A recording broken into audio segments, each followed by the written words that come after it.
अक्टूबर के महीने में पेड़ों पर पीले पत्ते झूल रहे थे, जैसे मौसम ने धीरे धीरे अपना रंग बदलना शुरू कर दिया हो। फिर घड़ियों का समय 1 घंटा पीछे कर दिया गया और नवंबर की लंबी ठंडी हवाएं चलने लगीं। उन हवाओं ने पेड़ों को लगभग नंगा कर दिया था। न्यू रॉस नाम के छोटे से शहर में चिमनियों से उठता धुआं हवा में लंबी पतली लकीरों की तरह फैलता जाता और फिर धीरे धीरे गायब हो जाता। बर्रो नदी, जो पहले ही गहरी और भारी लगती थी, अब बारिश के पानी से और भी भर गई थी, मानो उसका रंग काला होकर और गाढ़ा हो गया हो। लोग इस मौसम को झेल रहे थे, लेकिन खुशी से नहीं। दुकानदार, पोस्ट ऑफिस में खड़े लोग, बाजार में आने जाने वाले, कैफे में बैठने वाले, हर कोई ठंड और बारिश की बात करता। हर दिन जैसे एक जैसा ही लगता, गीला, ठंडा और भारी। बच्चे स्कूल जाते समय अपने सिर पर हुड खींच लेते और उनकी माएँ कपड़े सुखाने की कोशिश में बार बार आसमान की ओर देखतीं, लेकिन भरोसा किसी को नहीं था कि कपड़े सूख भी पाएंगे। इसी शहर में बिल फरलांग नाम का एक आदमी रहता था, जो कोयला और लकड़ी का काम करता था। वो अपने यार्ड में खड़ा हाथ रगड़ते हुए कह रहा था कि अगर काम इसी तरह चलता रहा तो जल्दी ही ट्रक के टायर बदलने पड़ेंगे। उसका ट्रक दिन भर सड़कों पर दौड़ता रहता था। एक ग्राहक जाता तो दूसरा आ जाता, फोन लगातार बजता रहता। हर किसी को कोयला या लकड़ी तुरंत चाहिए होती, आज ही, अभी ही। फरलांग का काम आसान नहीं था। कोयला सबसे गंदा काम था, जिसे हर महीने नदी किनारे से लाकर साफ करना, तौलना और बांटना पड़ता था। ठंड के दिनों में ये और भी मुश्किल हो जाता था। उसके आदमी दिन भर फावड़े और आरी लेकर काम करते और दोपहर में एंजुलस की घंटी बजते ही सब काम छोड़कर खाने के लिए चले जाते। फरलांग की कहानी भी साधारण नहीं थी। वो कुछ नहीं से आया था, या शायद उससे भी कम से। उसकी माँ केवल 16 साल की थी जब वो गर्भवती हुई और समाज ने उसे ठुकरा दिया। लेकिन एक औरत थी, मिसेस विल्सन, जिसने उसे घर से निकालने के बजाय अपने पास रख लिया। उसी ने फरलांग की माँ की मदद की, अस्पताल भेजा और बच्चे को जन्म दिलवाया। फरलांग का बचपन उसी घर में बीता, पहले एक छोटे टोकरे में, फिर एक बड़े प्रैम में, और धीरे धीरे उसने चलना सीखा। उसके शुरुआती दिन रसोई में बीते, गर्म चूल्हा, चमकदार फर्श और रोज़मर्रा के छोटे छोटे काम। मिसेस विल्सन ने उसे पढ़ना सिखाया, छोटे काम दिए और उसे अपने बच्चे की तरह पाला, भले ही वो उसका खून का रिश्ता नहीं था। स्कूल में उसे ताने भी सुनने पड़े। बच्चे उसे नाम लेकर चढ़ाते। एक बार तो उसके कोट पर थूक तक दिया गया। लेकिन बड़े घर से उसका संबंध उसे कुछ हद तक बचा भी लेता था। धीरे धीरे उसने पढ़ाई की, फिर काम सीखा और आखिरकार उसी काम में आगे बढ़कर अपना व्यवसाय खड़ा किया। अब उसकी अपनी जिंदगी थी, उसकी पत्नी आइलीन और उनकी 5 बेटियां। वो हर दिन मेहनत करता, सुबह जल्दी उठता, काम पर जाता और शाम को घर लौटता। उसकी बेटियां पढ़ाई में अच्छी थीं, समझदार थीं और वो उन्हें देखकर एक गहरी शांत खुशी महसूस करता था। कभी कभी रात को बिस्तर पर लेटे हुए वो सोचता, क्या वो सच में खुशकिस्मत हैं? उनके पास बहुत कुछ नहीं था, लेकिन फिर भी उनके पास एक घर था, परिवार था और थोड़ी सी स्थिरता थी। बाहर की दुनिया में उसने कई ऐसे लोग देखे थे जिनके पास ये भी नहीं था। उसका मन अक्सर बेचैन रहता। वो रात को उठकर खिड़की से बाहर देखता, सड़क पर घूमते कुत्ते, हवा में उड़ते कागज, देर रात घर लौटते लोग। कभी कभी उसे डर लगता, खासकर अपनी बेटियों के भविष्य को लेकर। दुनिया आसान नहीं थी और वो जानता था कि सब कुछ बहुत जल्दी बदल सकता है। उसे ये भी पता था कि जिंदगी बहुत नाजुक होती है, एक पल में सब कुछ छिन सकता है। उसने गरीबी देखी थी, संघर्ष देखा था और वो जानता था कि जो कुछ उसके पास है वो हमेशा नहीं रहेगा। फिर भी हर सुबह वो उठता, काम पर जाता और कोशिश करता कि अपनी बेटियों के लिए एक बेहतर भविष्य बना सके। यही उसका लक्ष्य था, यही उसकी दुनिया थी। छोटी छोटी चीज़ों से बनी हुई थी, लेकिन उन्हीं में उसकी पूरी जिंदगी बसती थी। और शायद उसे खुद भी पूरी तरह समझ नहीं था कि उसके अंदर जो बेचैनी है वो कहाँ से आती है और उसे आगे किस रास्ते पर ले जाएगी। फरलांग का बचपन उन साधारण कहानियों जैसा नहीं था जिन्हें लोग सहजता से सुना देते हैं। वो उस तरह की शुरुआत से आया था जहाँ किसी के पास कुछ भी तय नहीं होता, न नाम, न पहचान, न भविष्य का कोई भरोसा। उसकी माँ सिर्फ 16 साल की थी जब वो गर्भवती हुई और जैसे ही ये बात सामने आई, उसके अपने लोगों ने उससे मुंह मोड़ लिया। उस उम्र में जब किसी लड़की को सहारे की सबसे ज्यादा जरूरत होती है, उसे अकेला छोड़ दिया गया। लेकिन उसी समय एक औरत थी, मिसेस विल्सन, जिसने उसे घर से निकालने के बजाय अपने पास रखा। वो एक प्रोटेस्टेंट विधवा थी, अपने बड़े से घर में अकेली रहती थी। उसने फरलांग की माँ को काम पर बनाए रखा और जब बच्चा पैदा होने का समय आया तो उसी ने अस्पताल भिजवाया और फिर दोनों को वापस घर ले आई। उस दिन 1 अप्रैल 1946 को फरलांग इस दुनिया में आया और कुछ लोगों ने तभी कह दिया था कि ये लड़का शायद बेवकूफ़ निकलेगा। उसका बचपन उस बड़े घर की रसोई में बीता। पहले वो एक टोकरी में रहता, फिर एक बड़े प्रैम में बैठता और धीरे धीरे उसने चलना सीखा। उसके छोटे छोटे हाथ उन चमकदार टाइलों को छूते जिन पर 2 रंगों के चौकोर बने थे, जैसे कोई खेल का बोर्ड हो। उसे नहीं पता था कि दुनिया कितनी बड़ी है, लेकिन उस घर के अंदर ही उसने अपनी पहली दुनिया बना ली थी।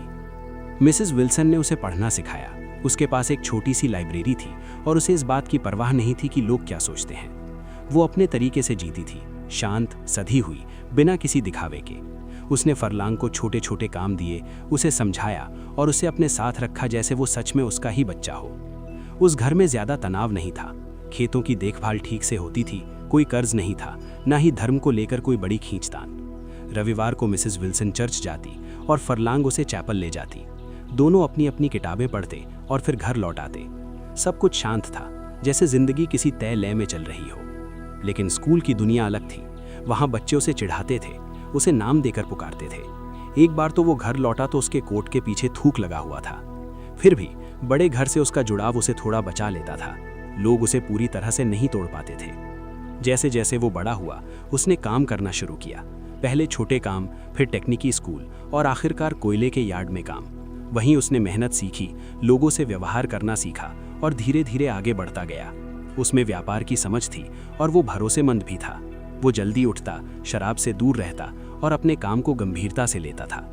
अब उसकी अपनी जिंदगी थी, एक घर, पत्नी आइलीन और 5 बेटियां। उसने आइलीन से उसी तरह शादी की थी जैसे लोग आमतौर पर करते हैं। फिल्में देखने जाना, नदी के किनारे टहलना और धीरे धीरे एक दूसरे के करीब आना। आइलीन समझदार थी, तेज दिमाग वाली और उसकी जिंदगी में स्थिरता लेकर आई थी। जब उनकी सगाई हुई तो मिसेस विल्सन ने फरलांग को कुछ पैसे दिए ताकि वो अपना काम शुरू कर सके। लोगों ने तरह तरह की बातें की। कुछ ने कहा कि शायद फरलांग उसी का बेटा है, लेकिन सच कभी सामने नहीं आया। फरलांग खुद भी कभी ये नहीं जान पाया कि उसका असली पिता कौन था। एक बार उसने अपने जन्म प्रमाण पत्र की एक कॉपी निकलवाई थी। उसमें पिता के नाम की जगह सिर्फ एक शब्द लिखा था, अननोन। उस शब्द ने उसके अंदर कुछ ऐसा छोड़ दिया था जो कभी पूरी तरह से भरा नहीं जा सका। फिर भी उसने अतीत में ज्यादा उलझना नहीं चुना। उसका ध्यान अपनी बेटियों पर था। उसकी सबसे बड़ी बेटी कैथलीन समझदार थी और यार्ड के ऑफिस में उसकी मदद करती थी। जोन गाना गाती और स्कूल के कॉयर में शामिल हो गई थी। शीला और ग्रेस पढ़ाई में तेज थी और लॉरेटा सबसे छोटी थोड़ी शर्मीली थी, लेकिन अपने तरीके से खास थी। कभी कभी जब वो अपनी बेटियों को छोटे छोटे काम करते देखता, दुकानदार को धन्यवाद कहना, चर्च में झुककर प्रार्थना करना, तो उसके अंदर एक गहरी खुशी उठती, जैसे उसे यकीन हो जाता कि उसने कुछ सही किया है। एक रात उसने आइलीन से कहा, हम सच में भाग्यशाली हैं, है ना? आइलीन ने धीरे से जवाब दिया, हाँ है तो। लेकिन फरलांग जानता था कि ये पूरी कहानी नहीं है। बाहर की दुनिया में उसने बहुत कुछ देखा था, गरीबी, संघर्ष, लोग जो अपनी जिंदगी संभाल नहीं पा रहे थे। उसे याद था वो बच्चा जो सड़क पर लकड़ियां इकट्ठा कर रहा था और वो आदमी जो शराब में डूब चुका था। आइलीन ने कहा था कि कुछ लोग अपनी हालत खुद बनाते हैं, लेकिन फरलांग को हमेशा लगता था कि हर चीज इंसान के हाथ में नहीं होती। रात को जब सब सो जाते, वो कभी कभी जाग जाता और खिड़की के पास खड़ा होकर बाहर देखता। उसे सड़क पर भटकते लोग दिखते, हवा में उड़ती चीजें और वो सब कुछ जो किसी तरह अधूरा लगता था। और उन्हीं पलों में उसके मन में एक अजीब सी बेचैनी उठती, जैसे कुछ है जो ठीक नहीं है, लेकिन वो उसे पूरी तरह समझ नहीं पा रहा। उसे बस इतना पता था कि जिंदगी जितनी दिखती है उससे कहीं ज्यादा गहरी है और शायद कहीं ना कहीं कुछ ऐसा छिपा हुआ है जो एक दिन उसके सामने आने वाला है। क्रिसमस करीब आ रहा था और शहर का माहौल धीरे धीरे बदलने लगा था। चौक में एक बड़ा सा नॉर्वे स्प्रूस का पेड़ खड़ा कर दिया गया था, जिसके पास जन्म स्थल का दृश्य सजाया गया था।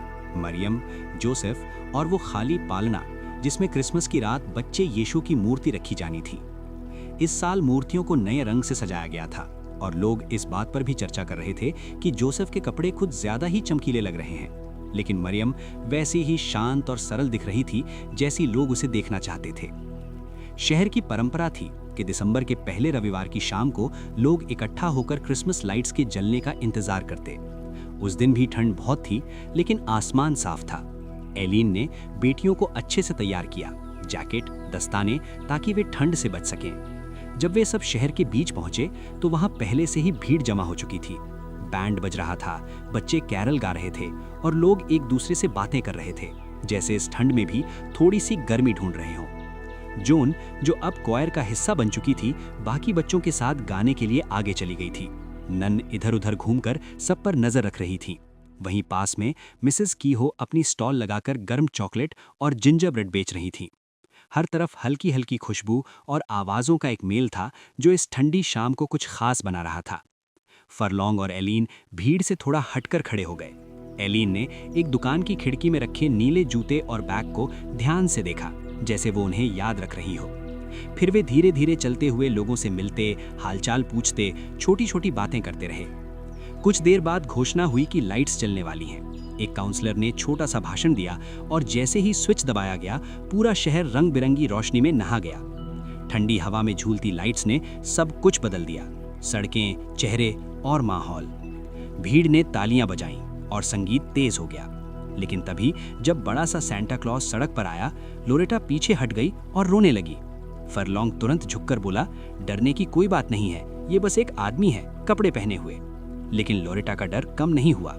जहां बाकी बच्चे सेंटा से मिलने के लिए लाइन में खड़े थे, वे फरलोंग का हाथ कसकर पकड़े खड़ी रही। उस पल फरलोंग के दिल में एक हल्की सी चुभन हुई। उसे समझ नहीं आया कि क्यों, लेकिन उसे लगा जैसे दुनिया की छोटी छोटी चीजें भी किसी के लिए बहुत बड़ी हो सकती हैं। उसने सोचा, क्या उसकी बेटी कभी इस दुनिया के लिए तैयार हो पाएगी? घर लौटने के बाद एलीन ने तुरंत अगला काम शुरू कर दिया, क्रिसमस केक बनाना। घर का माहौल बदल गया।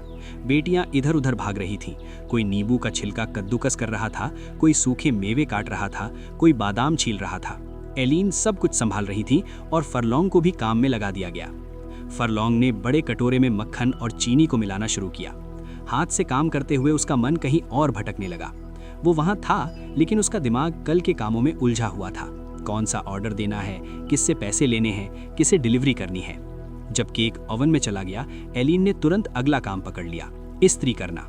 उसने बेटियों से कहा कि वे सेंटा को पत्र लिखें। टेबल पर बैठकर लड़कियां अपने अपने तरीके से लिखने लगीं, कोई सोच समझकर, कोई जल्दी जल्दी।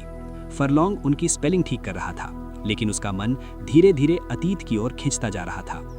उसे अपना बचपन याद आ गया, कैसे उसने कभी सेंटा को चिट्ठी लिखी थी, उसने अपने पिता के लिए मांगा था, या फिर एक जिगसॉ पजल। लेकिन क्रिसमस की सुबह उसे जो मिला था वो कुछ और ही था, एक साबुन, एक गर्म पानी की बोतल और एक पुरानी किताब। उस दिन वो बहुत निराश हुआ था। उसने बाहर जाकर रोया था और ठंडे पानी में हाथ डालकर अपने दर्द को दबाने की कोशिश की थी। अब इतने साल बाद जब वो अपनी बेटियों को चिट्ठियां लिखते देख रहा था, तो उसे वही खालीपन फिर से महसूस हुआ। उसने कभी अपने पिता को नहीं जाना था, उसका नाम तक अननोन लिखा गया था। डैडी, शीला की आवाज ने उसे वर्तमान में वापस खींचा। क्या सेंटा सच में आता है? फरलोंग ने हल्की सी मुस्कान के साथ कहा, हाँ आता है। एक बार तो मुझे भी एक बड़ा सा जिगसॉ पजल मिला था। लड़कियां फिर अपने काम में लग गईं। उनके बीच छोटी छोटी बहसें भी हो रही थी, कौन क्या मांगे, क्या ज्यादा है, क्या कम। जब चिट्ठियां पूरी हो गईं तो उन्हें लिफाफों में डालकर मैंटल पीस पर रख दिया गया। एलीन ने कहा कि सुबह फरलोंग उन्हें पोस्ट कर देगा। रात गहराती गई, लड़कियां सोने चली गईं। घर शांत हो गया। एलीन ने शरी के 2 गिलास निकाले और दोनों चुपचाप बैठ गए। उन्होंने मिलकर चिट्ठियां खोली और पढ़ी। क्या खरीदना है, क्या नहीं, हर चीज सोच समझ कर तय की गई, ताकि खर्च भी संतुलित रहे और बच्चों की खुशी भी बनी रहे। एलीन ने तय किया कि वो अगले दिन शहर जाकर सब खरीद लेगी। फरलोंग चुप बैठा रहा। उसकी नजरें कभी चिट्ठियों पर जाती, कभी आग की लौ पर। एलीन ने अचानक पूछा, तुम कुछ सोच रहे हो? फरलोंग ने थोड़ा रुक कर कहा, बस पुराने दिनों के बारे में। एलीन ने उसे देखा जैसे वो कुछ समझ रही हो, लेकिन उसने ज्यादा कुछ नहीं कहा। फरलोंग के मन में सवाल उठ रहे थे, क्या वो सही कर रहा है? क्या उसकी जिंदगी बस इसी तरह चलती रहेगी, काम, जिम्मेदारियां और फिर वही सब अगले दिन? लेकिन फिर उसने खुद को समझाया, शायद यही जिंदगी है, और शायद इन्हीं छोटी छोटी चीजों में ही उसका पूरा सच छिपा हुआ है। उस दिसंबर में कौओं का जैसे सैलाब आ गया था। लोग कहते थे कि उन्होंने कभी इतने कौवे एक साथ नहीं देखे। वे झुंड बनाकर शहर के किनारों पर इकट्ठा होते, फिर गलियों में उतर आते, धीरे धीरे चलते हुए, सिर घुमाकर हर चीज को देखते हुए, जैसे इस दुनिया पर उनका ही हक हो। वे हर उस चीज को टटोलते जो खाने लायक लगती, और रात होते ही कॉन्वेंट के बड़े बड़े पेड़ों पर जा बैठते। कॉन्वेंट शहर के उस पार एक ऊंची जगह पर बना था, एक मजबूत सख्त दिखने वाली इमारत जिसके बड़े गेट हमेशा खुले रहते, लेकिन अंदर जाने का साहस हर किसी में नहीं होता। उसके सामने का बगीचा हमेशा साफ सुथरा रहता, घास बराबर कटी हुई, झाड़ियां करीने से सजी हुई। कभी कभी वहां छोटी छोटी आग जलाई जाती जिनसे हरे रंग का अजीब सा धुआं उठता और हवा के साथ पूरे शहर में फैल जाता। कॉन्वेंट में गुड शेफर्ड की नन रहती थी। वे वहां एक ट्रेनिंग स्कूल चलाती थी और साथ ही एक लॉन्ड्री का काम भी करती थी। शहर के बड़े घरों से लेकर होटल और अस्पताल तक सब अपना कपड़ा वहीं धुलवाते थे। कहा जाता था कि जो भी कपड़ा वहां जाता बिल्कुल नया बनकर लौटता। लेकिन उस जगह के बारे में और भी बातें कही जाती थीं, धीरे धीरे फुसफुसाते हुए, जैसे कोई सच हो जिसे खुले में कहना मना हो। कुछ लोग कहते थे कि वहां पढ़ाई नहीं होती, बल्कि उन लड़कियों को रखा जाता है जिन्हें समाज ने ठुकरा दिया है। वे दिन भर काम करती, कपड़े धोती, दाग साफ करती, जैसे अपने किसी गुनाह की सजा काट रही हों। फरलांग इन बातों पर पूरी तरह विश्वास नहीं करता था, लेकिन एक बार जब वो तय समय से पहले कोयला देने वहां पहुंचा तो उसने कुछ ऐसा देखा जिसने उसके मन में सवाल खड़े कर दिए। उस दिन मुख्य दरवाजे पर कोई नहीं था, तो वो साइड से अंदर चला गया।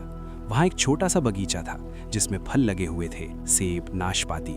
जैसे ही वो अंदर कदम रखता, कुछ गुस्सैल हंस उसकी ओर दौड़ पड़े। वो घबरा गया और पीछे हट गया। आगे बढ़ते हुए वो एक छोटे से चैपल में पहुंचा। वहां जो उसने देखा वो उसे भीतर तक हिला गया। दर्जनों लड़कियां और युवा महिलाएं घुटनों के बल झुकी हुई थीं, हाथों में कपड़ा और पॉलिश के डिब्बे, और वो फर्श को गोल गोल घिस रही थीं। उनके चेहरे पर थकान थी और जैसे ही उन्होंने उसे देखा वे एकदम सिहर गईं, जैसे किसी ने उन्हें रंगे हाथों पकड़ लिया हो। एक लड़की आगे आई। उसकी आंख में सूजन थी और उसके बाल अजीब तरह से कटे हुए थे। उसने धीमी लेकिन बेचैन आवाज में कहा, मिस्टर, क्या आप हमारी मदद कर सकते हैं? फरलांग ठिठक गया। बस मुझे नदी तक छोड़ दीजिए या गेट तक ही पहुंचा दीजिए। उसकी आवाज में एक ऐसी सच्चाई थी जो अनदेखी नहीं की जा सकती थी। फरलांग के अंदर एक खिंचाव हुआ, लेकिन उसने खुद को पीछे खींच लिया। मैं नहीं कर सकता, उसने धीरे से कहा। ये मेरे बस की बात नहीं है। लड़की ने एक पल के लिए उसे देखा, फिर जैसे सारी उम्मीद छोड़कर वापस घुटनों पर बैठ गई और फिर से फर्श खिसने लगी। उसी समय एक नन वहां आ गई। उसकी मौजूदगी से माहौल अचानक बदल गया, जैसे सब कुछ फिर से अपने तय ढर्रे पर आ गया हो। फरलांग ने जल्दी जल्दी अपना काम किया और बाहर निकल आया, लेकिन वो जो देख चुका था उसे वो भूल नहीं पा रहा था। उसके मन में सवाल उठ रहे थे। क्यों उन लड़कियों के पैरों में जूते नहीं थे? उनके बाल ऐसे क्यों काटे गए थे? और सबसे बड़ी बात, वो दरवाज़ा अंदर से बंद क्यों था? वो गाड़ी चलाते हुए गलत रास्ते पर निकल गया। उसका मन कहीं और था। जब उसने खुद को संभाला तब तक वो एक सुनसान रास्ते पर पहुंच चुका था। वहां एक बूढ़ा आदमी मिला जो झाड़ियों को काट रहा था। फरलांग ने उससे रास्ता पूछा। बूढ़े ने उसे देखा और कहा, ये रास्ता तुम्हें वहीं ले जाएगा जहां तुम जाना चाहते हो। इस जवाब में कुछ अजीब था, जैसे वो सिर्फ रास्ते की बात नहीं कर रहा हो। उस रात जब फरलांग ने ये सब एलिन को बताया तो उसकी प्रतिक्रिया ठंडी थी। हमें इन बातों से क्या लेना देना, उसने कहा। हमारे पास अपनी जिम्मेदारियां हैं। फरलांग चुप रहा। एलिन आगे बोली, वे नन हमेशा समय पर पैसे देती हैं और उन लड़कियों को भी तो आग चाहिए, गर्मी चाहिए। तुम क्या कर सकते हो? उसकी बातों में एक सख्ती थी, जैसे उसने पहले ही तय कर लिया हो कि इस विषय पर ज्यादा सोचने की जरूरत नहीं है। लेकिन फरलांग के लिए ये इतना आसान नहीं था। उसने पूछा, अगर हमारी बेटियों में से कोई वहां होती तो? एलिन ने तुरंत कहा, वो हमारी बेटियां नहीं हैं। इस जवाब ने फरलांग के अंदर कुछ हिला दिया। उसे अपनी माँ याद आई। अगर मिसेस विल्सन ने उसकी मदद नहीं की होती तो शायद उसका जीवन भी कुछ ऐसा ही होता। उस रात दोनों के बीच एक अजीब खामोशी आ गई। कोई बड़ा झगड़ा नहीं हुआ, लेकिन कुछ बदल गया था। फरलांग समझ नहीं पा रहा था कि सही क्या है, अपनी जिंदगी पर ध्यान देना या उन चीज़ों के बारे में सोचना जो शायद उसके बस से बाहर हैं। लेकिन एक बात साफ थी, जो उसने देखा था वो अब उसके अंदर रह गया था और वो उसे यूं ही नज़रअंदाज नहीं कर पा रहा था। क्रिसमस के बिल्कुल पहले वाले हफ्ते में जैसे पूरा शहर बेचैन हो उठा था। मौसम विभाग ने बर्फ गिरने की चेतावनी दी थी और लोगों को लगने लगा कि अगर अभी कोयला और लकड़ी का इंतजाम नहीं किया तो ठंड में मुश्किल हो जाएगी। फोन लगातार बज रहे थे। लोग शिकायत कर रहे थे कि लाइन नहीं मिल रही। हर कोई जल्दी में था, आज चाहिए, अभी चाहिए। ऊपर से साल की आखिरी खेप देर से आई थी, जिसे घाट से उठाना था। फरलांग सुबह से लेकर देर शाम तक बिना रुके काम में लगा हुआ था। उसने अपनी बड़ी बेटी कैथलीन को ऑफिस में बिठा दिया था ताकि वो कागज पत्र संभाल सके। वो खुद बाहर के ऑर्डर पूरे कर रहा था, पैसे इकट्ठा कर रहा था और फिर वापस आकर अगले ऑर्डर लेकर निकल जाता। शनिवार तक हालत ये हो गई थी कि बस आखिरी कुछ ऑर्डर ही बचे थे। कैथलीन थकी हुई लग रही थी, लेकिन उसने सब कुछ ठीक से संभाल रखा था। उसी समय उसने बताया कि कॉन्वेंट से भी एक बड़ा ऑर्डर आया है। फरलांग ने बिना देर किए कहा कि वो खुद जाकर बता देगा और सुबह डिलीवरी कर देगा। लेकिन कल तो रविवार है, कैथलीन ने याद दिलाया। कोई और रास्ता नहीं है, उसने जवाब दिया। सोमवार पहले ही भरा हुआ है और फिर क्रिसमस आ जाएगा। वो जल्दी में था। उसने बस चाय का एक मग पिया और कुछ बिस्किट खाए, फिर निकलने लगा। जाते जाते उसने कैथलीन की तरफ देखा। सब ठीक है ना? उसने पूछा। कैथलीन ने सिर हिलाया, लेकिन उसकी आवाज में कुछ था जो छिपा नहीं। थोड़ी देर बाद उसने धीरे से कहा, मैं आज दोस्तों के साथ बाहर जाना चाहती थी, लेकिन माँ ने मुझे डेंटिस्ट के पास जाने को कहा है। फरलांग कुछ पल चुप रहा। उसे समझ आया कि जिम्मेदारियां कभी कभी कितनी छोटी छोटी खुशियों को भी रोक देती हैं, लेकिन उसके पास इसका कोई आसान जवाब नहीं था। अगली सुबह जब वो उठा तो आसमान अजीब सा लगा, नीचे झुका हुआ, जैसे कुछ होने वाला हो। सड़कें जमी हुई थीं और कौवे पहले से ही बाहर थे, कांव कांव करते हुए, जैसे इस ठंडे सन्नाटे को भरने की कोशिश कर रहे हों। आइलीन अभी सो रही थी। फरलांग कुछ पल उसे देखता रहा, उसकी शांत नींद, उसके बाल, उसकी सांसें। उसके अंदर एक हल्की सी इच्छा हुई कि वो यहीं रुक जाए, लेकिन उसने खुद को रोका और चुपचाप कपड़े पहनकर नीचे उतर गया। वो पहले अपनी बेटियों को देखने गया। कैथलीन सो रही थी डेंटिस्ट के दर्द के बाद। दूसरी बेटियां भी गहरी नींद में थीं, लेकिन लॉरेटा जाग रही थी। सब ठीक है? उसने फुसफुसाकर पूछा। हाँ डैडी, उसने कहा। आप जा रहे हैं? बस थोड़ी देर में वापस आ जाऊंगा, उसने उसे दिलासा दिया। रसोई में उसने जल्दी से ब्रेड खाई और फिर यार्ड की ओर निकल गया। सड़कें सुनसान थीं, हर कदम की आवाज़ साफ सुनाई दे रही थी। जब वो यार्ड पहुंचा तो पाया कि ताला ठंड से जम गया है। उसे पड़ोसी के घर जाना पड़ा। दरवाज़ा एक जवान औरत ने खोला। लंबे बाल, साधारण कपड़े और एक अजीब सी शांति उसके चेहरे पर थी। अंदर छोटे छोटे बच्चे बैठे थे और रसोई में चाय बन रही थी। फरलांग ने उससे मदद मांगी और उसने बिना झिझक के केतली दे दी। उस पल में फरलांग ने कुछ महसूस किया, एक अजीब सी सादगी, एक अलग तरह की जिंदगी। एक क्षण के लिए उसने सोचा कि अगर उसकी जिंदगी अलग होती तो शायद वो यहाँ होता, इस घर में, इस औरत के साथ। लेकिन वो विचार उतनी ही जल्दी चला गया जितनी जल्दी आया था। काम शुरू हो गया। उसने यार्ड खोला, ट्रक चालू किया और खुद को फिर से काम में डुबो दिया। लेकिन उसके अंदर एक बेचैनी थी, जैसे वो खुद से भाग रहा हो। जब वो कॉन्वेंट पहुंचा तो सुबह अभी पूरी तरह नहीं हुई थी। चारों तरफ सन्नाटा था। उसने गाड़ी साइड में लगाई और सामान उतारने लगा। लेकिन जैसे ही उसने कोयले के शेड का दरवाज़ा खोला, उसे अंदर कुछ अजीब लगा। वो वापस गया, टॉर्च लाया और जैसे ही उसने रोशनी अंदर डाली, उसका दिल एक पल के लिए रुक गया। वहाँ एक लड़की थी। वो ठंड से कांप रही थी, गंदगी में बैठी थी, जैसे पूरी रात वहीं बंद रही हो। हे भगवान, उसके मुंह से निकला। उसने तुरंत अपना कोट उतारा और लड़की को उठाने की कोशिश की। पहले तो वो डर गई, लेकिन फिर धीरे धीरे शांत हो गई। फरलांग ने उसे बाहर लाया। ठंडी हवा में जैसे वो लड़की पहली बार सांस ले रही थी। अब तुम सुरक्षित हो, उसने कहा। लड़की ने धीरे से पूछा, ये रात है या सुबह? सुबह होने वाली है, उसने जवाब दिया। कुछ पल वो दोनों चुप रहे। फिर उसने उसे सहारा देकर मुख्य दरवाजे तक लाया। उसके अंदर द्वंद्व चल रहा था, क्या वो उसे कहीं और ले जाए, पुलिस के पास, अपने घर? लेकिन वो हिचकिचा रहा था। तभी दरवाज़ा खुला। एक नन सामने आई और लड़की को देखते ही उसका चेहरा बदल गया। तुम कहाँ थी? उसने सख्त आवाज़ में पूछा। फरलांग ने बीच में कहा, ये लड़की पूरी रात शेड में बंद थी। नन ने तुरंत बात बदल दी, जैसे सब कुछ सामान्य हो।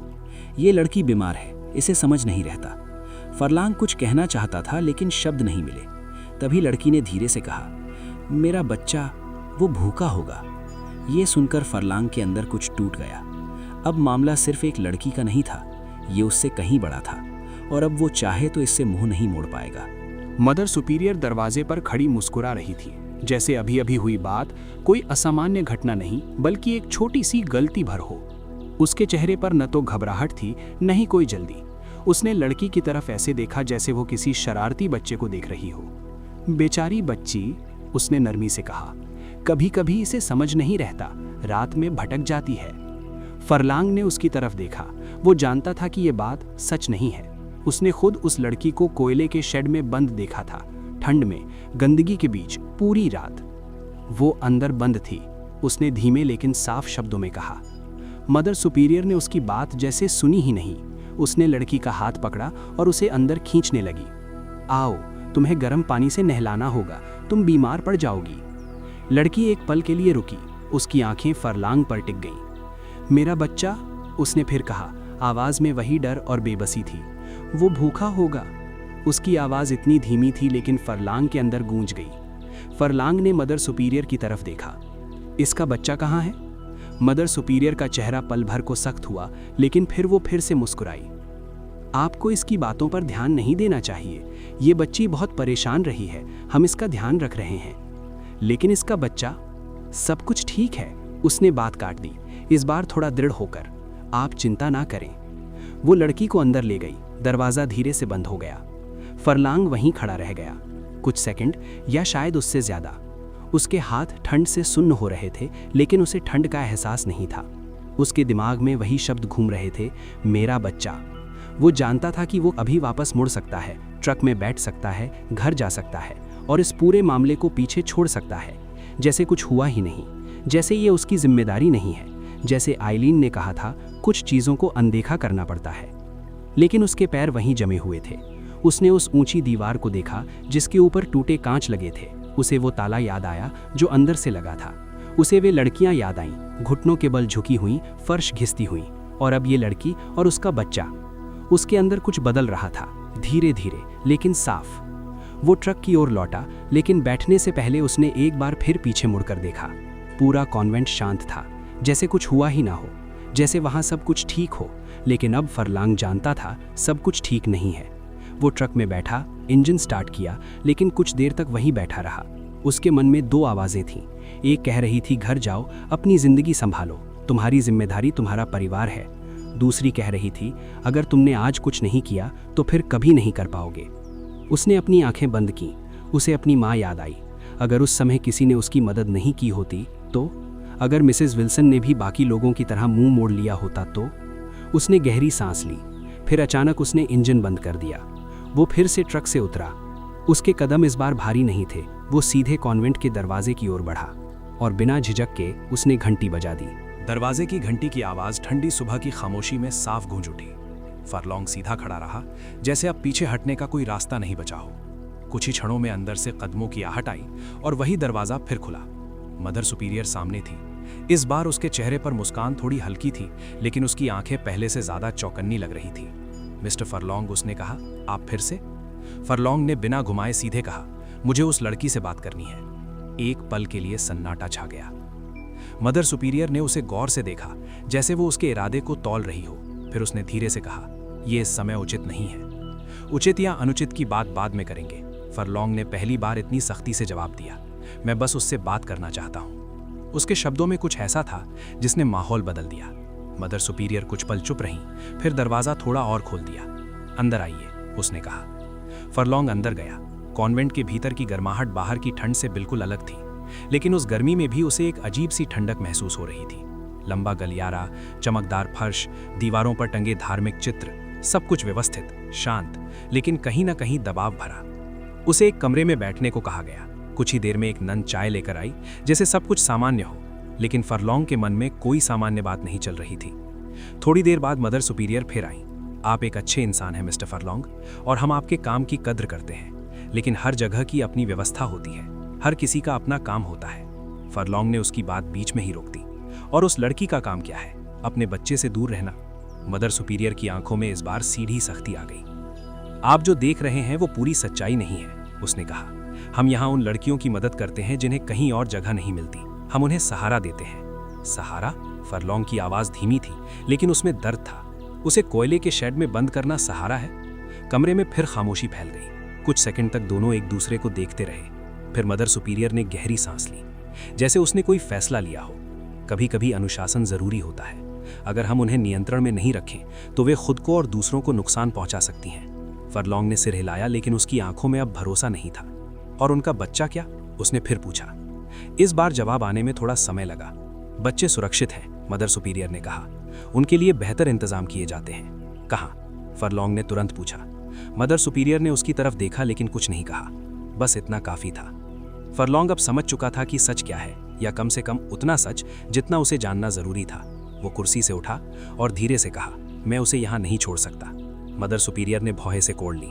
आप क्या कहना चाहते हैं? फरलॉन्ग ने बिना हिचकिचाए जवाब दिया, मैं उसे अपने साथ ले जाऊंगा। ये सुनते ही माहौल बदल गया। ये संभव नहीं है, मदर सुपीरियर ने तुरंत कहा। आप समझ नहीं रहे हैं कि आप क्या कर रहे हैं। मैं बहुत अच्छी तरह समझ रहा हूँ, शायद पहली बार। कुछ पल के लिए दोनों के बीच सीधा टकराव था। फिर मदर सुपीरियर ने स्वर बदला। अब वो सख्त नहीं बल्कि नर्म हो गई। सोचिए मिस्टर फरलॉन्ग, आपका परिवार है, आपकी बेटियां हैं, इस शहर में आपकी पहचान है। ऐसी बातें, ऐसी हरकतें सब कुछ बदल सकती हैं। ये एक चेतावनी थी, साफ और सीधी। फरलॉन्ग ने ये समझ लिया, लेकिन इस बार उसने पीछे हटने के बजाय एक कदम आगे बढ़ाया। अगर सब कुछ बदलता है तो बदलने दीजिए। उसके शब्द भारी थे लेकिन शांत। कुछ देर बाद बिना कुछ और कहे वो मुड़ा और बाहर निकल गया। उसके कदम अब पहले जैसे नहीं थे। उसके अंदर जो द्वंद्व था वो खत्म हो चुका था। अब सिर्फ एक फैसला बचा था और वो जानता था वो क्या करने वाला है। वो दरवाजे से बाहर आया तो सुबह पूरी तरह जाग चुकी थी, लेकिन उसके भीतर जैसे अभी भी अंधेरा था। ठंडी हवा चेहरे से टकराई, पर अब उसे उसका एहसास पहले जैसा नहीं हो रहा था। उसके कदम अपने आप ट्रक की तरफ बढ़े, फिर रुक गए। कुछ देर वो वहीं खड़ा रहा। उसे समझ आ रहा था कि अब जो वो करने जा रहा है उसके बाद सब कुछ वैसा नहीं रहेगा। न उसका काम, न उसकी इज्जत, न शायद उसका घर भी। लेकिन जो उसने देखा था उसे अनदेखा करना अब संभव नहीं था। उसने पीछे मुड़कर कॉन्वेंट की ओर देखा। वही ऊंची दीवारें, वही बंद खिड़कियां, वही शांत चेहरा जो अंदर छिपी हर सच्चाई को ढक देता था। और उसी पल उसने फैसला कर लिया। वो फिर से दरवाजे की ओर गया। इस बार उसने घंटी नहीं बजाई, बस जोर से खटखटाया। अंदर से जल्दी जल्दी कदमों की आवाज आई। दरवाजा खुला। वही युवा नन सामने थी, जिसके चेहरे पर इस बार साफ घबराहट थी। क्या बात है? उसने पूछा। फरलांग ने सीधे कहा, उसे बुलाओ। किसे? उसी लड़की को। नन कुछ पल के लिए हिचकिचाई, फिर बिना कुछ कहे अंदर चली गई। थोड़ी देर बाद वो लड़की आई, वही जिसके बाल बेतरतीब कटे हुए थे, चेहरा थका हुआ, आंखें डरी हुई। वो दरवाजे पर ही रुक गई। फरलांग ने उसकी तरफ देखा। इस बार उसकी आवाज में कोई झिझक नहीं थी। चलो, उसने कहा। लड़की ने जैसे सुना ही नहीं। मेरे साथ चलो, उसने दोबारा कहा। उसकी आंखों में सवाल थे, डर भी और उम्मीद भी। कहाँ? उसने धीरे से पूछा। फरलांग ने एक पल सोचा, फिर बोला, घर। ये शब्द जैसे उसके लिए भी नया था। लड़की ने पीछे की तरफ देखा, कॉन्वेंट के अंदर, जहां से वो आई थी। फिर उसने फरलांग की तरफ देखा। कुछ सेकंड के लिए समय रुक गया। फिर वो धीरे धीरे आगे बढ़ी।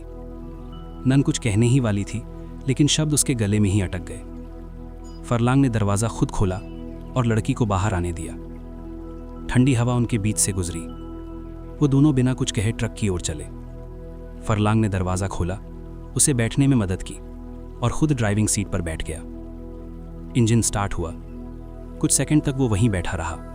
फिर उसने ट्रक आगे बढ़ा दिया। सड़क पर आते ही शहर धीरे धीरे जाग रहा था। कहीं चिमनियों से धुआं उठ रहा था, कहीं लोग अपने दरवाजे खोल रहे थे। लेकिन इस बार फरलांग को सब कुछ अलग लग रहा था। जैसे वो पहली बार इस शहर को देख रहा हो, जैसे उसे अब समझ आ रहा हो कि इस शांत दिखने वाली जगह के अंदर कितनी बातें छिपी हुई हैं। लड़की चुपचाप बैठी थी। उसके हाथ कांप रहे थे, लेकिन अब उसमें पहले जैसी घबराहट नहीं थी। कुछ देर बाद उसने धीरे से पूछा, आप सच में मुझे ले जा रहे हैं? फरलांग ने सड़क पर नजर रखते हुए कहा, हाँ। क्यों? यह सवाल सीधा था। फरलांग ने तुरंत जवाब नहीं दिया। कुछ सेकंड तक उसने कुछ नहीं कहा। फिर धीरे से बोला, क्योंकि कोई और नहीं कर रहा। लड़की ने कुछ नहीं कहा, लेकिन उसकी आंखों में पहली बार एक हल्की सी राहत दिखी। ट्रक अब उनके घर की ओर बढ़ रहा था और हर गुजरते पल के साथ फरलांग को एहसास हो रहा था कि उसने सिर्फ एक लड़की को नहीं, बल्कि खुद को भी एक रास्ते पर डाल दिया है, जिससे अब लौटना आसान नहीं होगा।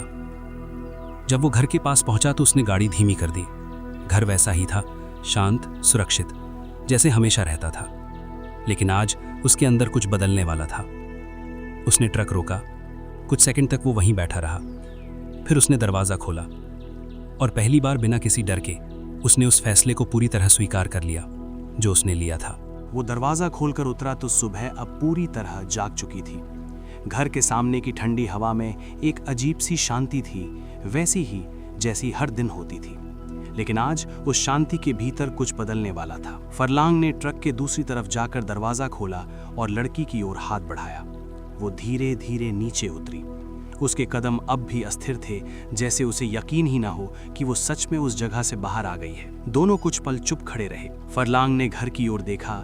वही खिड़कियां, वही दरवाज़ा, वही जगह जहां उसकी जिंदगी अब तक एक तय रास्ते पर चल रही थी। फिर उसने दरवाज़ा खोला। अंदर गर्माहट थी, रसोई की, घर की, एक सामान्य जिंदगी की। आइलीन वहां खड़ी थी। शायद उसने ट्रक की आवाज सुन ली थी। उसकी नजर पहले फरलांग पर पड़ी, फिर लड़की पर। कुछ सेकंड तक उसने कुछ नहीं कहा, फिर धीरे से पूछा, ये कौन है? फरलांग ने सीधा जवाब दिया, इसे मदद की जरूरत है। आइलीन का चेहरा बदल गया, पहले हैरानी, फिर समझ और फिर एक सख्ती। कहां से लाई हो इसे? उसकी आवाज अब थोड़ी तेज थी। कॉन्वेंट से, फरलांग ने कहा। कमरे में एक भारी खामोशी छा गई। आइलीन ने एक गहरी सांस ली, जैसे वो खुद को संभाल रही हो। तुम जानते हो तुम क्या कर रहे हो? उसने धीरे लेकिन सख्त लहजे में कहा। फरलांग ने उसकी आंखों में देखते हुए कहा, हाँ, नहीं। आइलीन ने सिर हिलाया। तुम नहीं जानते। उसकी नजर लड़की पर गई, उसके कपड़े, उसके हालात। उसे वापस छोड़ाओ, उसने साफ कहा। ये वही आवाज थी जो हमेशा घर को संभालती थी, व्यावहारिक, सख्त और सीधी। लेकिन इस बार फरलांग चुप नहीं रहा। मैं उसे वापस नहीं ले जाऊंगा, उसने कहा। आइलीन ने उसकी तरफ देखा, जैसे पहली बार उसे इस तरह देख रही हो। और हमारी बेटियां? उसने पूछा।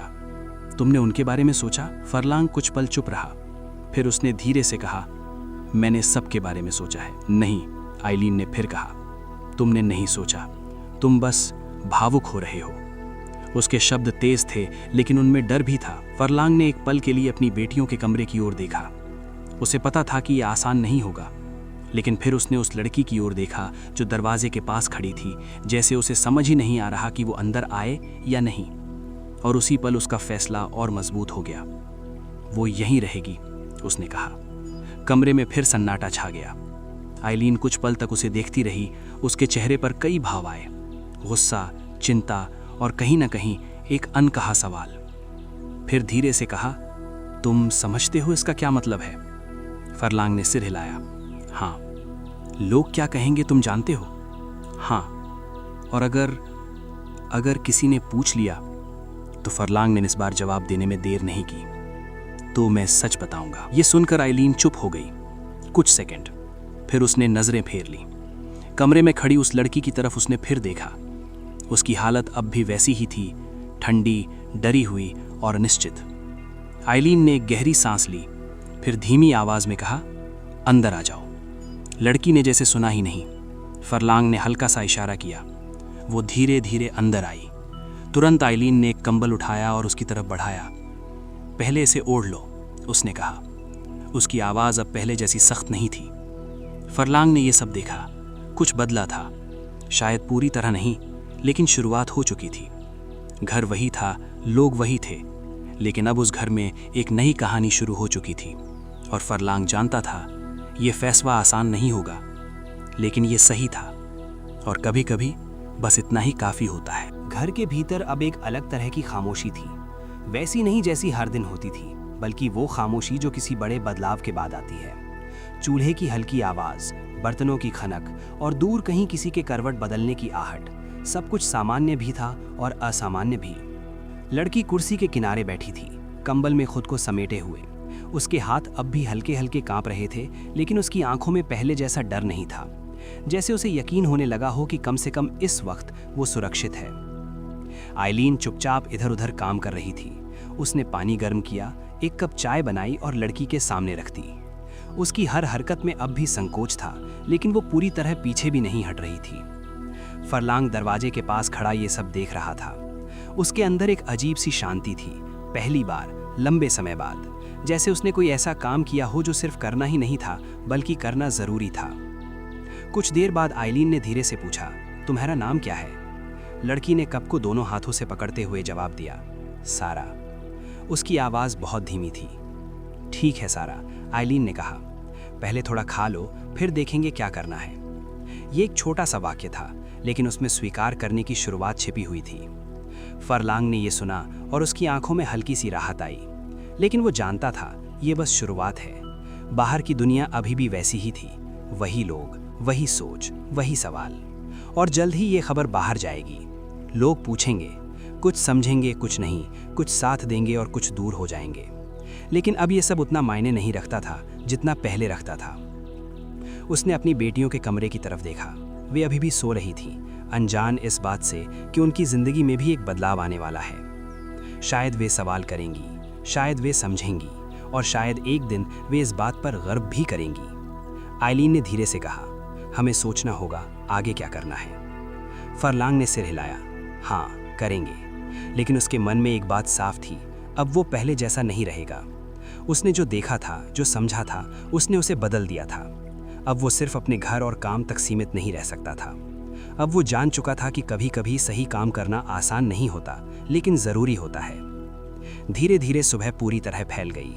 रोशनी खिड़की से अंदर आई और कमरे में फैल गई। सारा ने पहली बार सिर उठाकर उस रोशनी को देखा, जैसे वो किसी नए दिन को देख रही हो। और सच में ये एक नया दिन ही था। फरलांग ने खिड़की के बाहर देखा। शहर वही था, ठंडा, शांत, अपनी रोज़मर्रा की ज़िंदगी में उलझा हुआ। लेकिन उसके लिए सब कुछ बदल चुका था। और शायद यही उन छोटी छोटी चीज़ों की असली ताकत होती है। वे दिखने में छोटी होती हैं, लेकिन किसी की पूरी ज़िंदगी बदल सकती हैं। धीरे धीरे समय आगे बढ़ेगा, लोग बातें करेंगे, कहानियाँ बनेंगी। लेकिन इस पल में उस छोटे से घर के अंदर एक फ़ैसला लिया जा चुका था। और वो फैसला सिर्फ एक लड़की की ज़िंदगी नहीं, बल्कि एक इंसान की आत्मा को भी बचा चुका था। अगर आपको ये कहानी सुनकर कुछ महसूस हुआ, अगर आपको लगा कि छोटी छोटी चीज़ें भी बड़ा फ़र्क ला सकती हैं, तो इस चैनल को ज़रूर सब्सक्राइब करें, वीडियो को लाइक करें और शेयर करें, क्योंकि ऐसी कहानियाँ हमें याद दिलाती हैं कि इंसानियत अभी भी जिंदा है।